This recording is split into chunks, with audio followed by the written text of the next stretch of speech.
Ya, shalom saudara-saudara. Hari ini kita berselancar dalam kebenaran dalam seri kitab Wahyu yang sekarang telah sampai Wahyu pasal 17. Di mana Wahyu pasal 17 ini saya bagi 3 sesi, di mana sesi yang pertama adalah Wahyu pasal 17 ayat 1 sampai dengan 6a. Saya selanjutnya akan ada di sesi yang pertama dan kedua dan ketiga. Saya bacakan firman Tuhannya bagi kita semua. Judulnya adalah Penghakiman atas Babel. Wahyu 17 ayat 1 sampai 6a. Demikian firman Tuhan. Lalu datanglah seorang dari ketujuh malaikat yang membawa ketujuh cawan itu dan berkata kepadaku, "Mari ke sini, aku akan menunjukkan kepadamu putusan atas pelacur besar yang duduk di tempat yang banyak airnya. Dengan dia, raja-raja di bumi telah berbuat cabul dan penghuni-penghuni bumi telah mabuk oleh anggur percabulannya dalam roh. Aku dibawanya ke padang gurun dan aku melihat seorang perempuan duduk di atas seekor binatang yang merah ungu yang penuh tertulis dengan nama-nama hujat. Binatang itu mempunyai 7 kepala dan 10 tanduk.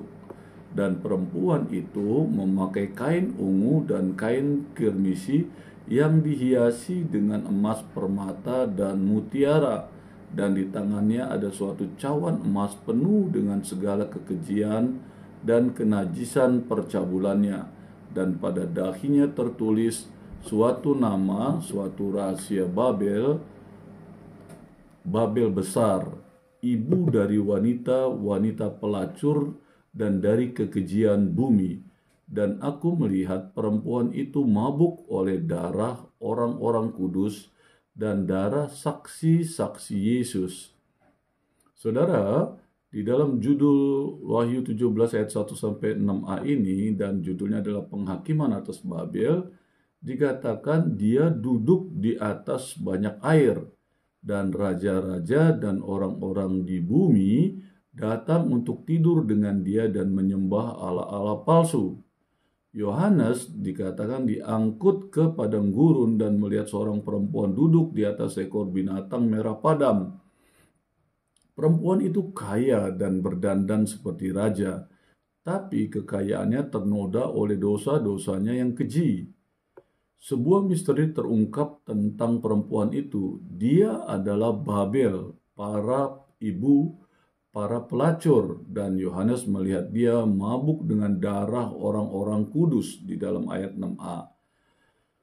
Di dalam ayat yang pertama dikatakan, lalu datanglah seorang dari ketujuh malaikat yang membawa ketujuh cawan itu dan berkata kepadaku, "Mari ke sini, aku akan menunjukkan kepadamu putusan atas pelacur besar yang duduk di tempat yang banyak airnya."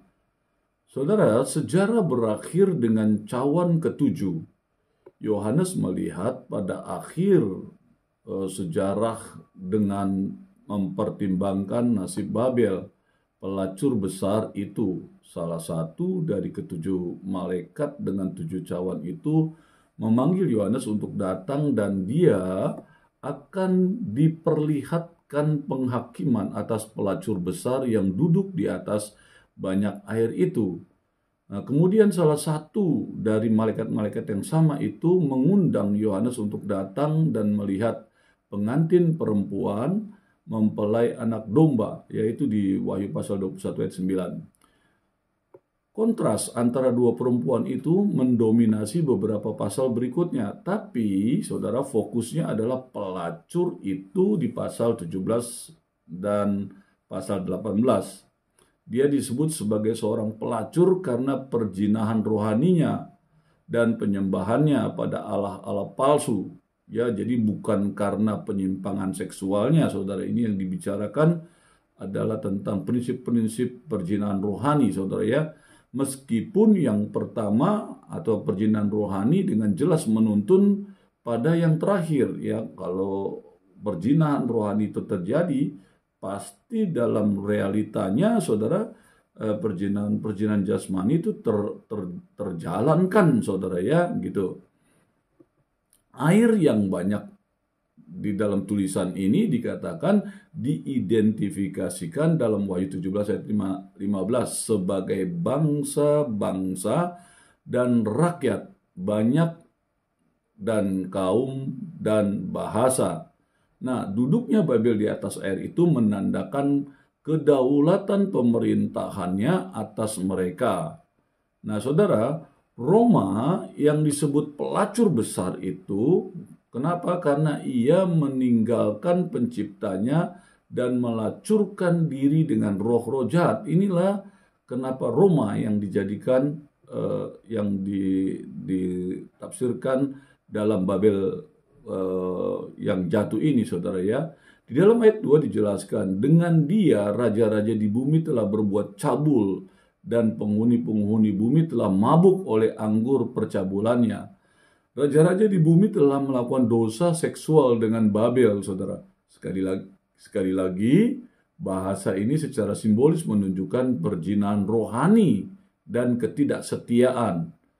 Dan bukan seolah-olah para warga negara atau bangsa atau rakyat itu telah bebas dari kesalahan. Jadi saudara, ini jelas ya, perzinahan rohani yang bisa nanti dalam perjalanan perzinahan rohani dan ketidaksetiaan ini efeknya dalam kehidupan dari manusia yang ada di bumi ya, saudara. Nah, ini maksudnya ya, jadi jelas adalah manusia yang ada di dalam bumi. Sebuah istilah teknis dalam Wahyu untuk orang-orang yang tidak percaya ya, saudara ya. Dengan gembira mereka bergabung dengan pesta pora itu ya. Mereka juga telah menyukai anggur lezat dari penyimpangan seksual pelacur itu. Nah, penolakannya terhadap satu-satunya Allah yang benar dan telah menjadi mabuk. Hosea mendakwa Israel atas dosa-dosa yang serupa. Ya, Perjanjian Lama menjelaskan itu. Atas anggur dan air anggur yang menghilangkan daya pikir, saudara.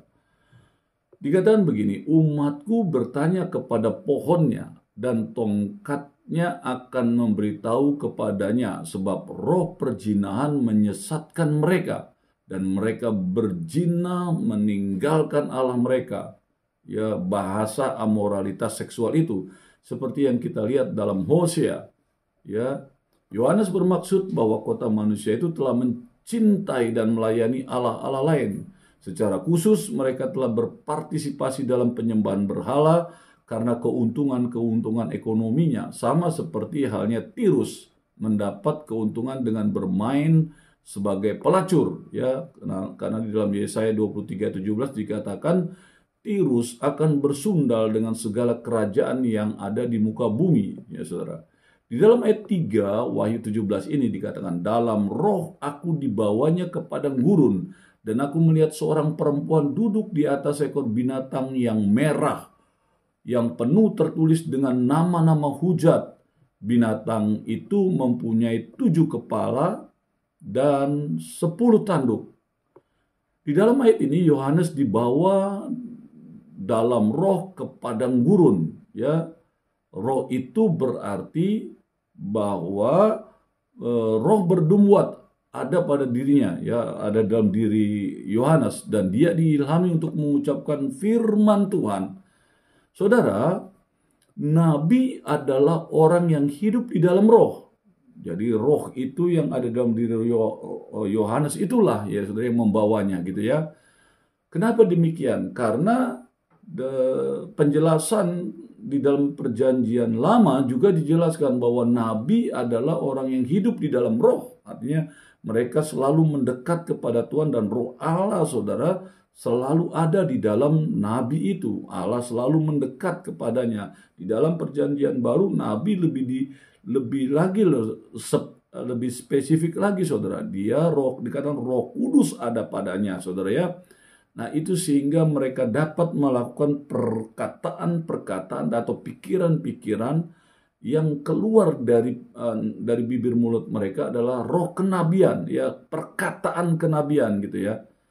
Di dalam Yeskiel, saudara, 3 ayat 14 dikatakan, roh itu mengangkat dan membawa aku. Ya, jadi artinya roh itu ada di dalam dirinya dikatakan mengangkat dan membawa aku, membawa Yeskiel. Di dalam Yeskiel pasal 8 ayat 3 dijelaskan ya tentang roh itu mengangkat aku atau mengangkat dia di antara bumi dan langit dan membawa Yeskiel dalam penglihatan ilahi ke Yerusalem. Bukan roh yang secara fisik memindahkan seseorang dari satu tempat ke tempat lain, ya saudara.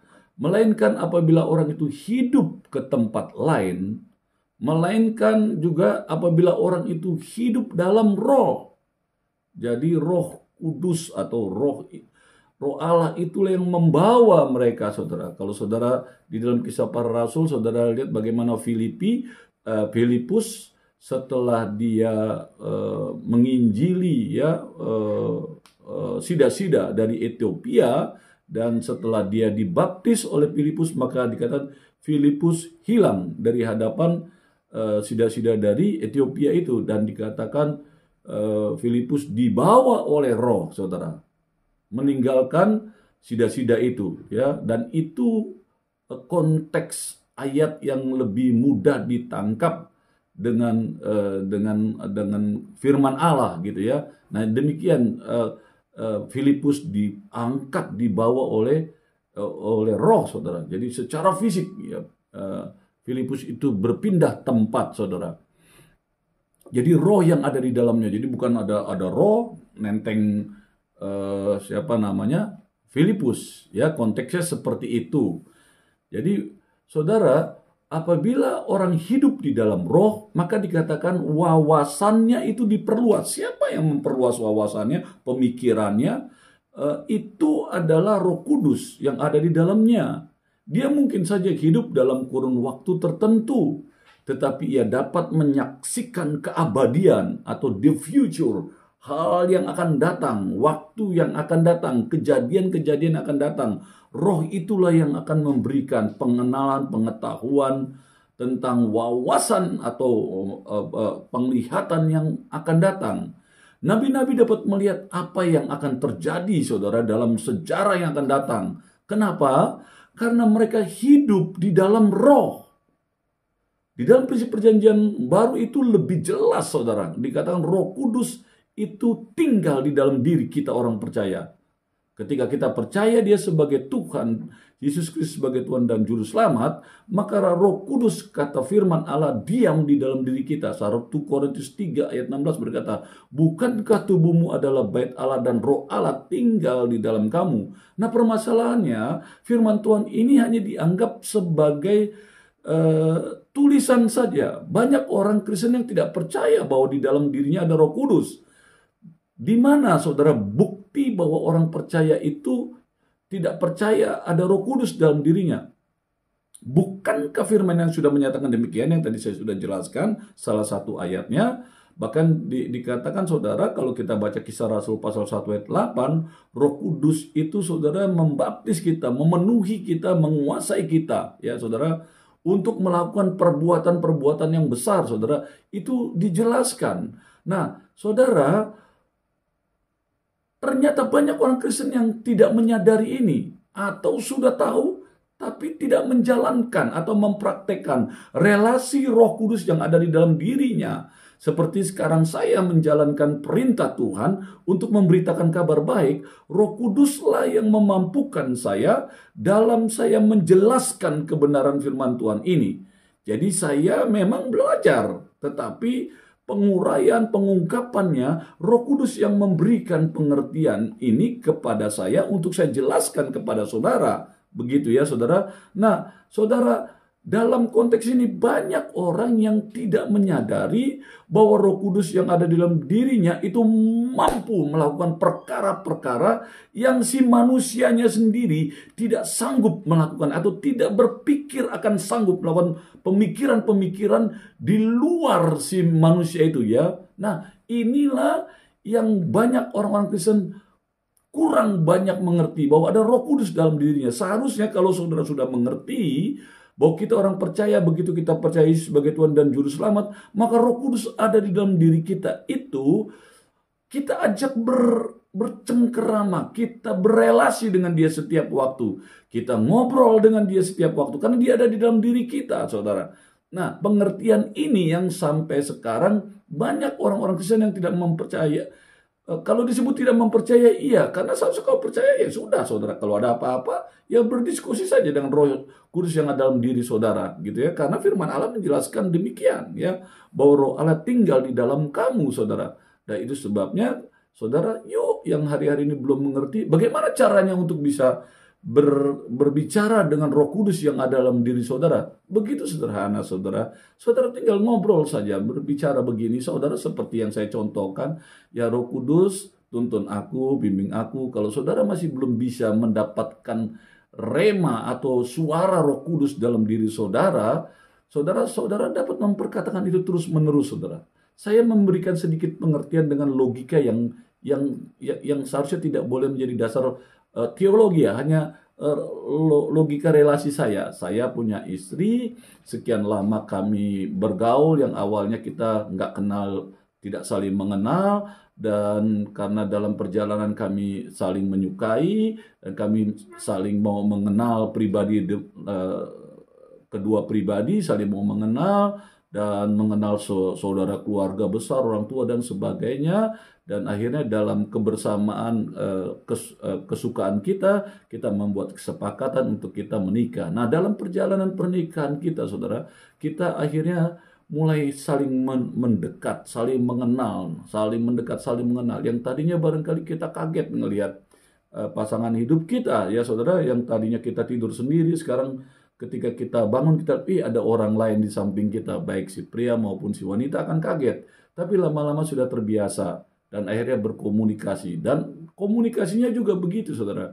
Yang dari yang tidak mengenal akhirnya belajar saling mengetahui isi hati, pikiran, sikap, dan perbuatan, semua hal kita akhirnya belajar saling mengerti, saling mengenal, saling belajar mau menghargai, menghormati. Pola itu, saudara, tanpa sadar nanti sekian waktu dalam kebersamaan kita itu menjadi sebuah kebiasaan, sudah live kita kenal. Ketika kita ada tamu, gitu ya, yang biasanya awal-awal kita bisa, "Oi, kamu mau minum apa?" Tamu kita bilang, "Oh, mau minum teh." Kita bisa ngomong kepada istri kita di samping kita. Lalu saudara sebagai seorang perempuan menerima tamu perempuan, "Kamu mau minum apa?" Kita bisa ngomong sama orang-orang terdekat kita, begitu ya, atau suami kita, atau pasangan hidup kita. Nah, kalau saya lebih cenderung kepada istri saya memberikan contoh, gitu ya. "Oh ya, Ma, tolong buatkan minum teh, karena tamu kita mau minum teh." Nah, saudara, setelah itu dia membuat teh, karena saya memintanya. Nah, dalam perjalanan setelah kedekatan kita yang cukup lama itu, karena kita saling berdekatan, saling ingin mengetahui kebaikan dan keburukannya sama-sama, akhirnya kita saling peka, saudara, ya, dalam relasi kehidupan kita. Jadi sehingga ketika dalam waktu yang cukup lama, ketika nanti ada datang tamu lagi, kami tidak perlu ngomong, saudara. Ketika saya tanya, "Apakah mau minum teh? Apakah ibu mau minum apa? Bapak mau minum apa?" Atau tamunya saya tanyakan mau minum apa. Ketika tamu bilang, "Oh, mau minum kopi." "Oh ya, mau minum kopi." Saya tinggal ngelirik saja kepada istri saya, dan istri saya sudah tahu apa yang harus dilakukan untuk tamu yang datang. Jadi semakin hari, saudara, kita tidak lagi memakai tindakan atau perkataan untuk istri kita melakukan apa yang kita inginkan, tetapi dengan sikap saja dia sudah tahu apa yang harus dilakukan atas keinginan saya terhadap tamu saya. Dan seterusnya, saudara, ya, lama-lama kita bisa tahu, ya, saling peka, saling mengerti, ya. Kalau yang sudah menikah pasti menangkap apa yang saya jelaskan ini, ya, saudara. Nah, demikian juga Roh Kudus, saudara, yang ada di dalam dirimu. Kalau engkau tiap hari tidak ingin bercengkerama, saudara tidak ngobrol sama dia, tidak nanya dia, saudara nggak akan peka bahwa ada Roh Kudus dalam dirimu. Padahal firman Allah sudah menjelaskan itu, bahwa Roh Kudus itu diam di dalam kamu sebagai orang percaya. Kalau orang yang tidak percaya, ya nggak tahu, saudara, dia nggak ngerti dan nggak ada Roh Kudus dalam dirinya, ya dia akan katakan saudara orang aneh, gitu ya. Karena Galatia mengatakan roh tidak dapat dinilai oleh daging. Bagi daging itu sesuatu hal yang kebodohan, Tetapi bagi roh, saudara, yang kita yang hidup di dalam roh, yang mau mengenal Roh Kudus dengan baik, semakin hari kita akan semakin peka dengan dunia roh ini gitu ya, saudara. Nah, begitu caranya untuk kita mengerti pengajaran hari ini di dalam Wahyu pasal 17 ayat 2 ini, saudara. Bagaimana nabi-nabi itu hidup di dalam roh, sehingga mereka peka akan suara roh. Ya, roh Allah itu, saudara. Kita juga bisa. Permasalahannya, saudara, yang tadi saya jelaskan, seringkah engkau berkomunikasi terhadap Roh Kudus yang ada dalam diri saudara, bercengkerama dengannya, memekakan hadiratnya dalam hidup saudara? Kalau saudara sudah terbiasa, saudara pasti akan mengerti apa yang saya jelaskan. Tetapi untuk orang yang terlalu dengan logika dan tidak pernah mau mengerti tentang dimensi roh, ya nggak akan mengerti, saudara. Tetapi Roh Kudus sudah menjelaskan di dalam 1 Korintus 3 ayat 16, bukankah tubuhmu adalah bait Allah dan Roh Allah tinggal di dalam kamu? Jangan biarkan sesuatu yang dahsyat, yang indah, saudara. Tubuh ini ternyata bisa roh, jiwa, dan tubuh kita ini bisa berkomunikasi dengan roh Allah yang ada di dalam diri kita. Bisa, saudara. Permasalahan saudara menjalankan atau tidak selama ini sebagai orang percaya. Dan saya ingatkan sekali lagi, orang yang tidak percaya Yesus Kristus sebagai Tuhan dan Juru Selamat, dia tidak punya Roh Kudus dalam dirinya. Karena begitu firman Allah menjelaskan. Ya, saudara, makanya orang-orang yang tidak mengenal Yesus dan tidak percaya Yesus, dia tidak akan pernah mengerti perkataan-perkataan roh. Makanya firman Allah tidak mudah mereka menafsirkannya, atau tidak mudah mereka mengerti firman Allah. Karena firman Allah berkata, ketika kamu belum ada di dalam Tuhan, engkau tidak akan pernah mengetahui, saudara, maksud tulisan firman Allah. Makanya untuk saudara bisa mengerti firman Allah, saudara harus percaya dia sebagai Tuhan dan Juru Selamat. Maka firman Allah katakan, Roh Kudus ada diam di dalam kamu, dan dialah yang memberikan pengertian-pengertian tentang firman Allah itu. Sehingga kita semakin hari semakin dalam, semakin mengerti, baca firman Allah berulang-ulang, semakin hari ditambahkan pengertian kita. Memang tidak langsung kita hebat, mengerti semua tentang ayat-ayat firman Allah, tetapi firman Allah mengatakan Roh Kudus akan membimbing saudara untuk dapat mengerti akan firman Allah yang saudara baca. Ya, jadi ini yang saya ingin memberikan pengertian saudara. Jadi nabi-nabi dapat melihat apa yang akan terjadi dalam sejarah yang akan datang karena mereka hidup di dalam roh. Kita pun juga, saudara, kalau Roh Kudus dekat dengan kita akan tahu ke depan akan apa. Taunya bukan karena kita pengen tahu, Roh Kudus yang memberitahukan. Nah, permasalahannya, kalau hal-hal yang melanggar firman Allah dan kita mau melebihi dari apa yang seharusnya, ini yang sering jadi salah, saudara. Ya, makanya banyak penyesat-penyesat, saudara, yang ternyata mereka juga hidup seperti yang saya jelaskan, ingin hidup di dalam roh, gitu ya. Tapi ingat baik-baik, kepekaan roh itu pun juga terus dipertajam, dan kita harus punya dasar, ya, firman Allah. Jadi kita harus jelas firman Allah yang harus kuat, terus baca. Sehingga kalau kita sendiri ada rasa, ini apakah Roh Kudus yang berbicara? Tapi seharusnya ada dua hal yang bisa di dalam manusia itu, ya. Roh Kudus atau suara hati kita. Kalau setan harusnya nggak ada. Sebab kalau orang percaya masih ada setan, ya nggak masuk akal dong. Logika aja udah nggak masuk akal, saudara. Ada Tuhan, setan aja, kata firman Allah, ya, saudara, hormat, takut akan Tuhan, saudara. Jadi nggak mungkin dia bisa menguasai orang percaya. Seharusnya begitu, saudara. Karena ada Roh Kudus dalam dirinya. Tapi kalau saudara membuka peluang-peluang untuk berbuat dosa, kata firman Allah juga, sekecil apapun saudara dosamu, itu adalah pintu untuk iblis masuk. Dan Roh Allah pun tidak akan berani mengganggu itu. Karena itu bagian dari kebenaran firman Allah, saudara. Jadi ya, saudara, yuk mari, yang saudara sudah percaya Yesus Kristus sebagai Tuhan dan Juru Selamat, dan hari-hari ini saudara baru mengerti tentang pengertian tentang bahwa Roh Kudus ada dalam dirimu dan engkau bisa berkomunikasi dengannya. Kalaupun awalnya kamu hanya monoton saja, dirimu saja yang ngobrol, nggak saudara dengarkan apa-apa, atau saudara tidak merasakan hadirat roh, nggak apa-apa. Pelan-pelan masuk terus. Sama seperti yang tadi saya jelaskan. Saya dengan istri saya juga awal-awalnya tidak saling mengerti dengan baik. Tapi karena kami saling mengasihi, saling mencintai, kami terus berintimasi, baik dengan secara jasmani, secara logika kami ingin saling mengerti, ya. Dan itu, saudara, yang akhirnya semakin hari kami semakin peka, suami istri, tanpa perlu tindakan-tindakan. Kami sudah tahu apa yang harus kami lakukan terhadap pasangan hidup kita, ya. Nah, seperti itu ya, saudara.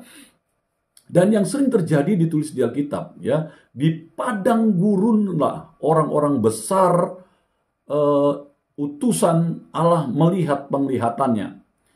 Musa bertemu Allah di padang gurun di dalam Keluaran 3 ayat 1. Jadi di padang gurun lah orang-orang besar itu menurut perjanjian lama bertemu atau melihat penglihatan-penglihatan tentang hadirat Tuhan, bahkan berkomunikasi dengan Tuhan.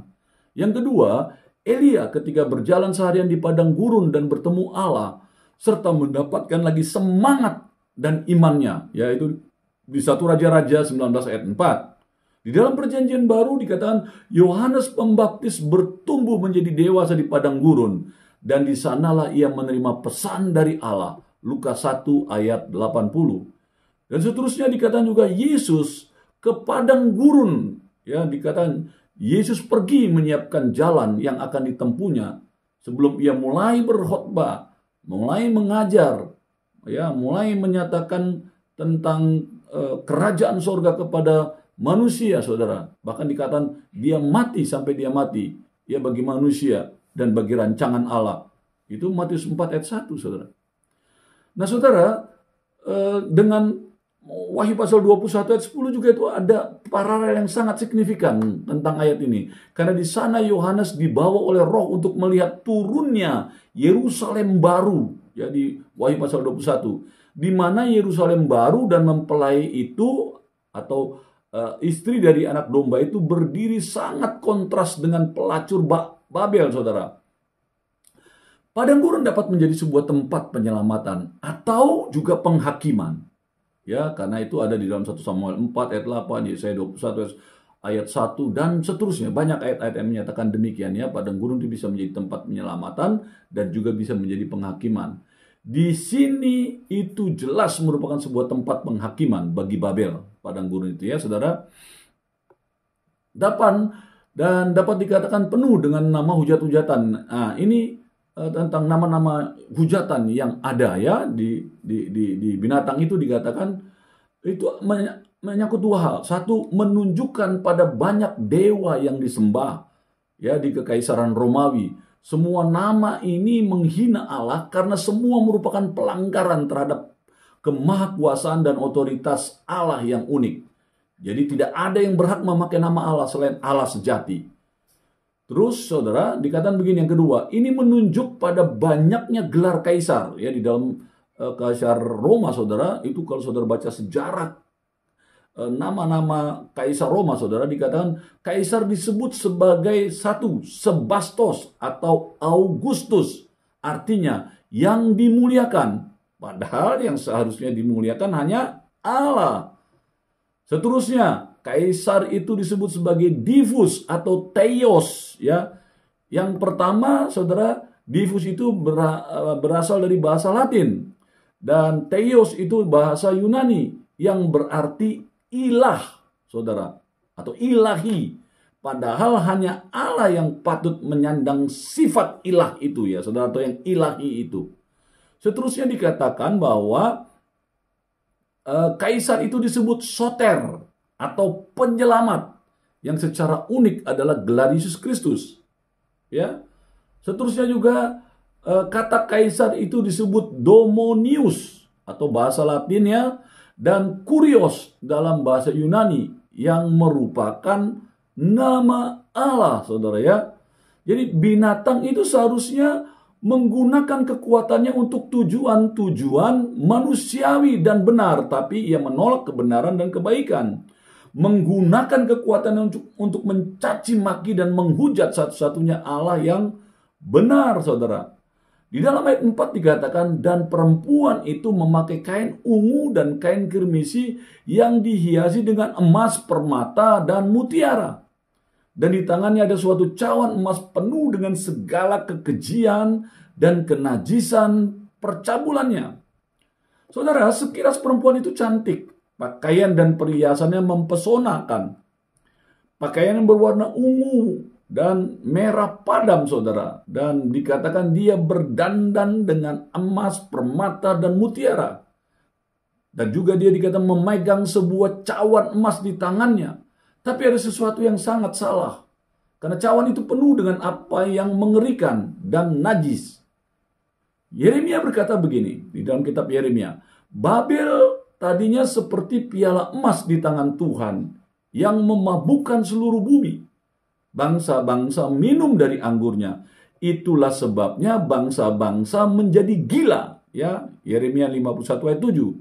Jadi Roma dikatakan memegang cawan emas yang penuh berisi godaan yang menyebarkan kebejatan moral dan seluruh bumi. Ya, kecantikannya telah dirusakkan karena dia telah menyerahkan dirinya kepada kejahatan dan Allah palsu. Dia telah memperkaya dirinya sendiri dengan memberikan kesetiaannya kepada orang-orang lain. Dan telah mengabdikan dirinya sendiri untuk kekayaan materi. Bukan kepada satu-satunya Allah yang benar. Ya saudara, ini juga dalam prinsip kehidupan sebagai kita orang percaya, suami istri yang sudah memiliki pasangan hidup, saudara, harusnya menjaga prinsip-prinsip kekudusan pernikahan itu, saudara ya. Itu penting, saudara. Karena ini bagian dari yang Allah ajarkan secara spirit, tapi secara jasmani juga itu akan terjadi. Kalau rohnya cemar, pasti perbuatannya, sikapnya, jasmaninya juga akan cemar, saudara. Ketika suami istri dia menikah, dia harus juga berpadanan dengan seperti firman Allah ini. Rohnya benar, tidak menyembah ilah-ilah yang lain, artinya melacurkan diri atau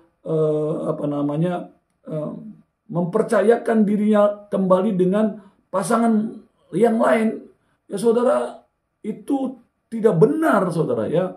Nah, ini yang ditekankan oleh Tuhan dalam konteks kepercayaan kekristenan, gitu ya saudara. Jadi tidak boleh saudara berselingkuh atau berzina dengan pasangan lain selain pasangan yang telah ditetapkan oleh Allah. Dan ini Allah marah. Itu sebabnya di dalam kekristenan berzina itu bagian dari salah satu moral yang tidak boleh dilakukan oleh orang-orang percaya. Ya, itu bagian dari dosa yang besar di hadapan Allah ya saudara. Itu adalah dosa moral yang paling besar. Nah, ini dalam konteks rohani ya. Mereka menyembah Allah-Allah yang lain. Nah, itu yang membuat Allah marah. Ya, kita berpikir tentang apa yang Daniel katakan tentang seorang kaisar yang bernama Antiochus IV Epiphanes. Dikatakan Antiochus ini menghormati dewa-dewa atau benteng-benteng, dewa yang tidak dikenal oleh nenek moyangnya, akan dihormatinya dengan membawa emas dan perak, dan permata, dan barang-barang yang berharga.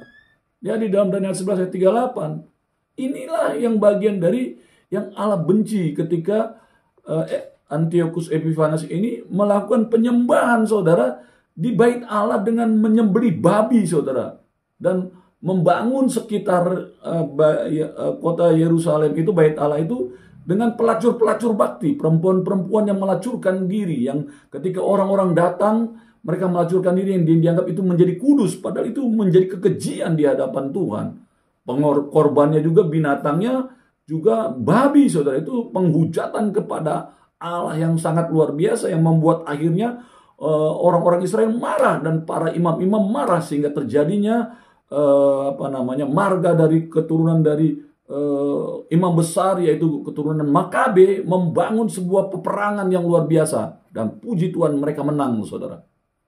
Sekalipun mereka bukan tentara. Saudara, kalau engkau bersama dengan Kristus, Tuhan katakan kamu akan menjadi laskar Kristus. Sekalipun kamu gak ngerti bagaimana perangnya, kata Tuhan, Allah sendiri akan membimbing kamu menjadi seorang laskar yang perkasa.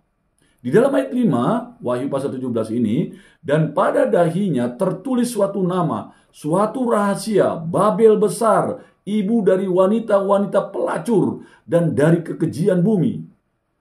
Di dalam ayat ini, perempuan itu mempunyai sesuatu yang tertulis di dahinya. Dan apa yang tertulis itu adalah sebuah misteri.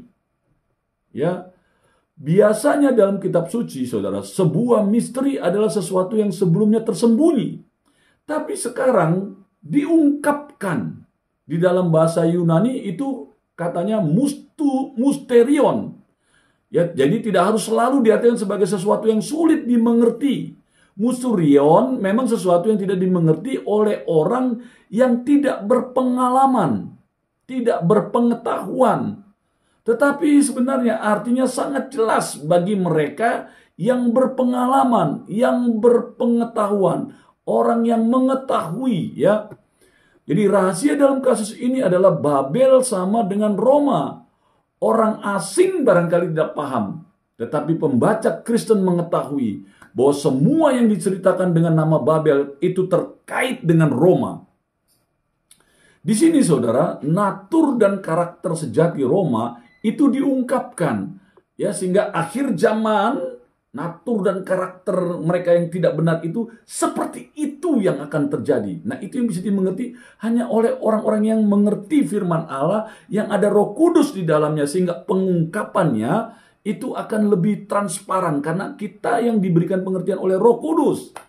Ya, saudara, tetapi itu bukan berarti terus kita sembrono, saudara, mentang-mentang kita rasa ada Roh Kudus kita merasa mengerti semua. Tidak boleh juga seperti itu, ya. Kita juga harus berhati-hati apakah semuanya memang Tuhan ungkapkan atau karena juga dari diri kita sendiri. Nah, itu juga berhati-hati. Sebab kalau yang dari Allah pasti tepat setiap tafsir atau ungkapan yang diberikannya. Tapi kalau dari kita bisa salah. Makanya banyak nabi-nabi palsu, ada orang hamba-hamba Tuhan yang mengaku Tuhan akan datang tahun ini, Tuhan akan datang tahun itu, karena dia merasa dari dirinya, dari pengajaran Alkitab yang dia baca, dia tahu nih pasti Tuhan datang pada saat ini. Nah, itu juga berhati-hati, saudara, ya. Jadi kita juga jangan sombong kalau kita tahu ada Roh Allah dalam diri kita. Kita tetap penuh dengan rendah hati, karena itu semua kita dipakai oleh Tuhan. Dikasih Tuhan pengertian, puji Tuhan. Tetapi lebih dari itu, kata firman Allah di Matius pasal 24, tidak ada yang tahu, anak juga tidak. Tentang akhir zaman, ya saudara. Tidak. Jadi kalau kita belajar kitab Wahyu ini, tentang kitab tentang akhir zaman ini, tetap kita harus rendah hati. Dan kalaupun saya menjelaskan ini dalam kapasitas saya sebagai hamba Tuhan, tidak lebih dari itu, saudara, ya. Nah, dikatakan Babel besar itu adalah ibu dari para pelacur dan kekejian yang mengotori bumi. Di Roma pada masa itu, saudara, para pelacur di rumah-rumah pelacuran umum atau kota Roma, di kota Roma itu memakai perhiasan di dahi yang bertuliskan namanya. Ada tulis perhiasan yang ada tulisnya, saudara, ya, di rumah-rumah pelacur itu, ya, di kota Roma. Dan dikatakan, dan agama purba juga menetapkan adanya para pelacur sakral, ya, sebenarnya di dalam kuil-kuil. Sebagai contoh, saudara, di kuil Aphrodite, ya, saudara, di Korintus, di kota Korintus. Pada zaman Yesus juga sudah ada, saudara. Zaman Paulus juga sudah ada. Dikatakan ada 1.000 orang pelacur sakral atau pelacur bakti, saudara. Mereka bersetubuh, ya, dengan bersetubuh dengan mereka adalah sebuah tindakan ibadah. Ya, bayangin bersetubuh dengan pelacur bakti ini, ya, perempuan-perempuan yang dijadikan imam untuk melakukan perbuatan yang tidak benar, berzina, saudara, ya. Nah, dikatakan tindakan bersetubuh dengan mereka itu adalah sebuah tindakan ibadah untuk menyembah kehidupan yang mereka sembah itu, gitu, ya. Ini adalah gambaran jelas yang terperinci tentang Roma sebagai pelacur bejat terbesar di antara bangsa-bangsa. Nah, pola ini yang dijelaskan untuk akhir zaman, bahwa manusia akan menjauh dari Allah. Mereka akan menjadi pelacur-pelacur bakti dalam konteks rohani. Mereka percaya roh-roh, mereka percaya naga, mereka percaya nabi-nabi palsu. Dan itu yang Allah ungkapkan dalam kitab Wahyu ini, saudara. Supaya saudara dan saya berjaga-jaga dalam kedatangan yang kedua kali. Supaya kita tidak disesatkan, kata firman Allah. Itu sebab kita perlu belajar, ya, baca firman Tuhan setiap hari. Kalau kita orang percaya, mengaku Dia sebagai Tuhan dan Juru Selamat, Roh Kudus yang ada dalam diri saudara pasti memampukan saudara mengerti akan firman yang saudara baca setiap hari. Jadi, yuk, mari, kalau saudara katanya percaya Yesus sebagai Tuhan dan Juru Selamat, harusnya kamu mendengarkan suaranya melalui Alkitab, ya, saudara. Nah, Yohanes kemungkinan besar menggunakan kata rahasia karena Babel, ya, sejarahnya yang memainkan sebuah peran sentral dalam sejarah Perjanjian Lama. kepala emas dalam penglihatan Nebukadnezar di dalam Daniel 2 ayat 37 sampai 38, dan singa di antara kerajaan-kerajaan dalam penglihatan Daniel di dalam Daniel pasal 7 ayat 4, itu menunjukkan melampaui dirinya sendiri ke kota manusia pada umumnya. Gambaran itu dia mendapatkan rema atau pengetahuan akan datangnya dari Tuhan melalui apa yang dia lihat, saudara. Kebudaya dan masyarakat manusia sejauh ia menentang dan membenci Allah yang hidup. Jadi Babel historis sudah tidak ada lagi ketika Yohanes menulis. Tapi manifestasi kejahatan dari kota Babel ini atau kota manusia itu muncul pada zaman Yohanes di kota Roma. Jadi dari Babel di kota Roma muncul pola ini, saudara ya. Oleh sebab itu orang-orang yang memiliki mata untuk melihat akan menyadari, saudara ya, bahwa Babel telah dihidupkan kembali di kota Roma dan sepanjang sejarah. Jadi Babel telah muncul lagi dan lagi. Apa yang Agustinus sebutkan sebagai kota manusia itu telah melahirkan ideologi-ideologi dan rejim-rejim yang menolak Allah. Ayat 6a, terakhir saudara ya. Dan aku melihat perempuan itu mabuk oleh darah orang-orang kudus dan darah saksi-saksi Yesus. Kejahatan perempuan itu menjadi jelas karena sekarang Yohanes melihat bahwa dia benar-benar mabuk. Di sini kita melihat seorang perempuan cantik ternoda oleh dosa dan kemabukan. Tapi dia mabuk bukan dengan anggur, atau bahasanya adalah apokaliptik, tapi dengan darah orang-orang kudus dan orang-orang yang bersaksi tentang Yesus.